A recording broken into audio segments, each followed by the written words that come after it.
各位早上、中午办一企业的朋友们啊，大家好，我是五人。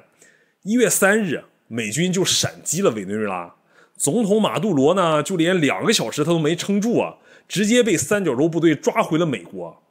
这就让人很好奇，这是一个什么样的国家，能够如此让对方军队大开绿灯，摇摇摆摆地走进来？又是什么样的原因，能让委内瑞拉落魄到坐在金山上要饭啊？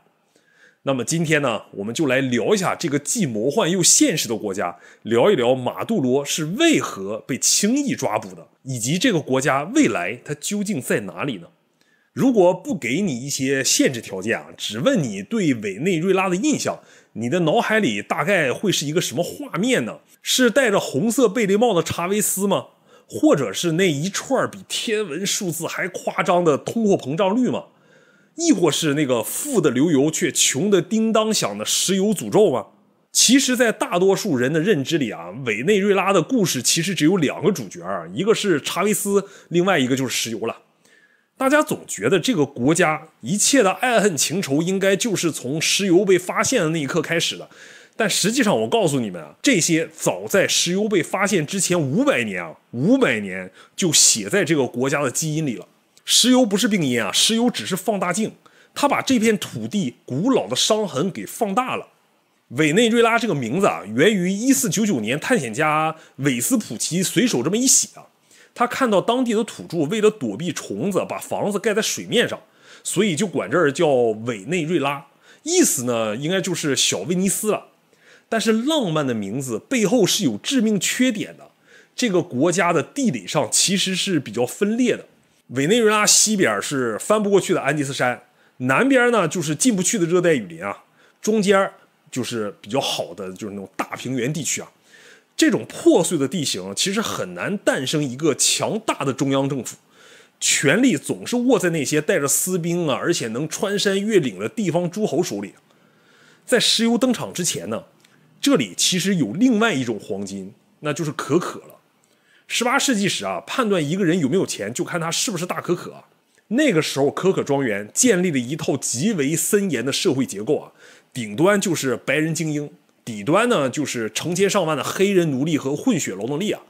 这种阶级对立严重到什么程度呢？我举个例子，1797年，一个混血的女人想在教堂里跪上一块地毯，这引发了一个全城轰动的官司。因为在当时，跪地毯是白人贵族女性特权。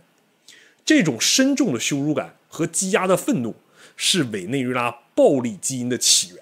哪怕是那个被封为神、印在所有的钞票上的那个解放者西蒙·玻利瓦尔，本质上他也是白人精英阶级的代表。他想建立共和国，但是骨子里呢，他对底层造反是深深的恐惧的。1817年，他下令枪决了功勋卓著的混血将领皮亚尔，理由是什么？就是皮亚尔他想为有色人种争取更多的政治权利。这声枪响就直接震碎了黑人和混血儿的心呐，也在传达一个冰冷的信号啊：权力永远不欢迎底层人。这个结呢，直到200年以后查韦斯的时代才被重新翻开啊。1922年12月14日啊，马格拉伊博湖畔一声巨响开启了委内瑞拉的现代史。因为油井它井喷了，每天10万桶原油啊直冲云霄，委内瑞拉真的是一夜中奖啊。到了1928年，委内瑞拉就成为全世界领先的石油出口国了。石油能带来钱，但它也带来了围城啊。外国公司建立了独立于当地的小美国营地，里面有自来水、网球场、游泳池，一应俱全啊。但是墙外呢，就是受到病痛折磨的当地工人的茅草棚区啊。这种巨大的落差让委内瑞拉人第一次意识到，地下的油明明是他们自己的，凭什么享受生活的却是说英语的人？于是呢，委内瑞拉开启了半个世纪的地租国家模式。你没听错啊，他们没有去造反、去起义、去推翻那些大资本家。当时的独裁者戈麦斯靠石油还清了所有的外债啊，他不需要向老百姓收税了，自然也就不要听老百姓说的话了。到了1950年代，佩雷斯西梅内斯用石油打造了亮丽的首都加拉加斯，盖起了超大的办公用楼啊，号称要实现新国家理想。但是表面的繁荣下呢，90%的人依然是文盲，依然在贫困线里挣扎。这种用美元堆出来的现代化其实是非常脆弱的。到了1958年，委内瑞拉呢终于迎来了民主，不过可惜的是，这是一种分赃式的民主啊。那个时候诞生了蓬托非霍协议，3个主流政党达成了契约，不管谁赢呢，大家都要分蛋糕，但是绝对不能让左派上台。到了70年代，石油危机爆发了，油价飞涨，委内瑞拉成了沙特委内瑞拉，人均收入一下子就窜到了拉美第一啊。政府呢则疯狂的借债搞基建，甚至送了成千上万的学生去美国留学。但正如欧佩克创始人阿方索的那句著名的预言啊，石油会毁了我们，那是魔鬼的粪便。委内瑞拉只学会了收割石油，却从未学会播种石油啊。当时那个国家畸形到什么地步呢？就是拥有了非常肥沃的土地啊，我们说了，它中间是大平原嘛，但是粮食却依旧需要进口。时间来到1983年啊，著名的黑色星期五就爆发了。委内瑞拉当时货币突然就贬值啊，疯狂贬值，幻觉一下子就被戳破了。由于对石油价格过度依赖啊，再加上沉重的外债，委内瑞拉的经济模型在80年代其实就彻底崩溃了。时间来到1989年，那一年爆发了卡拉卡斯骚乱，这是委内瑞拉历史的分水岭啊。当时刚上任的佩雷斯总统为了从国际货币基金组织换取贷款，推行了严厉的紧缩政策，这导致了汽油价格甚至公交价格都暴涨，这引发了大规模的骚乱和掠夺。政府派出军队进行血腥镇压啊，导致数千名平民死亡。不过在这场骚乱中，那个男人就是乌戈查韦斯，他正式登场了。1992年呢，查韦斯发动了军事政变，虽然他失败了，但他在投降前电视讲话却改写了历史。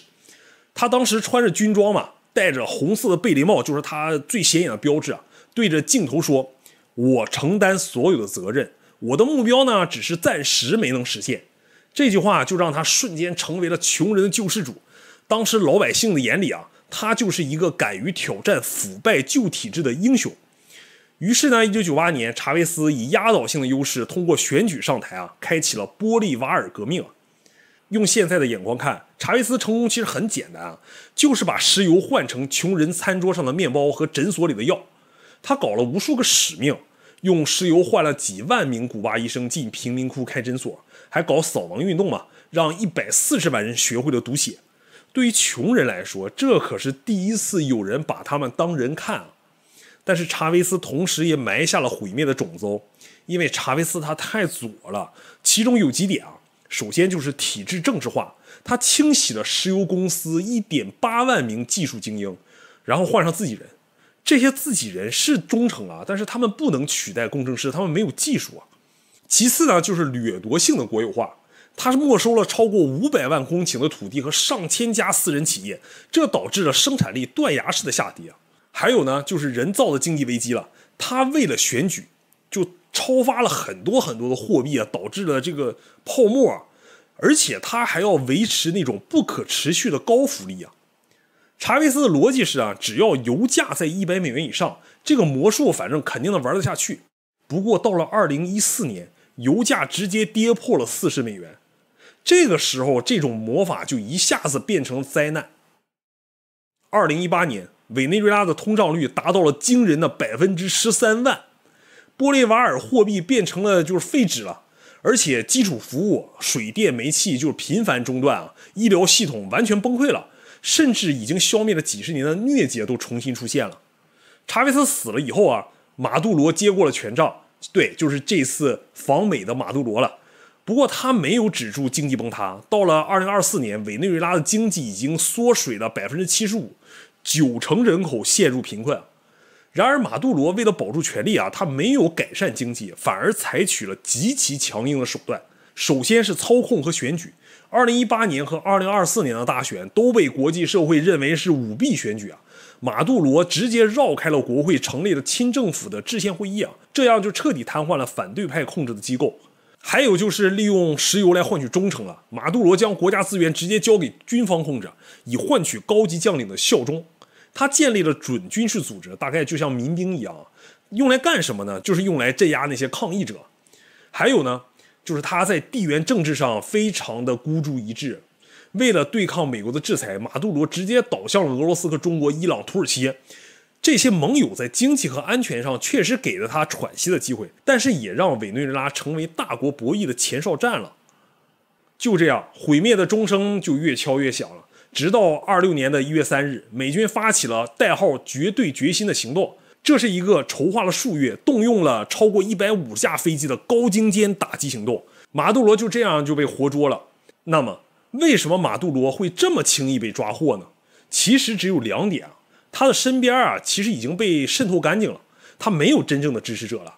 美军指挥官凯恩将军透露啊，他们掌握马杜罗的一切啊，比如他在哪儿、吃什么、养什么宠物，甚至穿什么衣服。美军开始行动之后，马杜罗直到被抓前3分钟才发觉美军已经降落在总统府前了。他试图冲向那个全钢打造的避难室啊，但是美军的速度太快了，在关门前的一瞬就暴力冲锋，直接把他抓了。另外一点呢，就是最核心的原因啊，就是民心的丧失。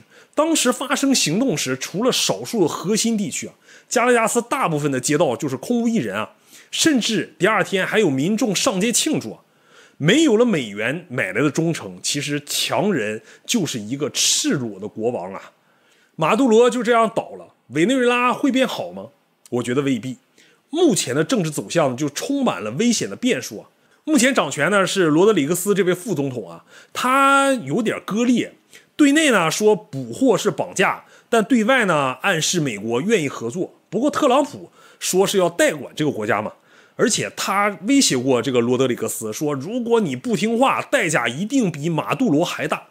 还有一位潜在的可能能上位的人，就是诺贝尔和平奖得主玛利亚，不过他没有什么实权啊，虽然他的声望不小。而且他被特朗普批评过，说他缺乏足够的尊重。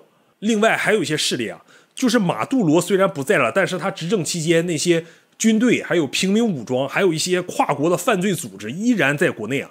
如果委内瑞拉的转型不顺，可能会沦为长期的游击战场和黑帮混战的地区啊。另外还有一些潜在的政治力量，就是马杜罗虽然不在了，但他执政期间那些民兵团体，还有正规军。以及那些跨国犯罪组织啊，还在国内啊。如果转型不顺利，委内瑞拉就可能沦为长期的游击战场和黑帮的混战区啊。委内瑞拉的故事啊，是一个关于地缘财富和治理能力失调的悲剧。这是一个国家的崩溃，也是一整个时代的账单。马杜罗被抓，象征了委内瑞拉强人政治走向了一个终点，但这绝对不是苦难的终点。如果新的领导层依然希望通过石油分配来换取政治妥协，那这只不过是又一次轮回的开始。委内瑞拉就像一个坐在金山上饿死的乞丐啊，他需要的不再是施舍，而是一个真正能开启工业化、法治和多元经济的钥匙啊。好了，这期关于委内瑞拉深度复盘就到这里了。我是五人呢，如果你觉得我讲的比较通透啊，记得点赞关注，咱们下期再见。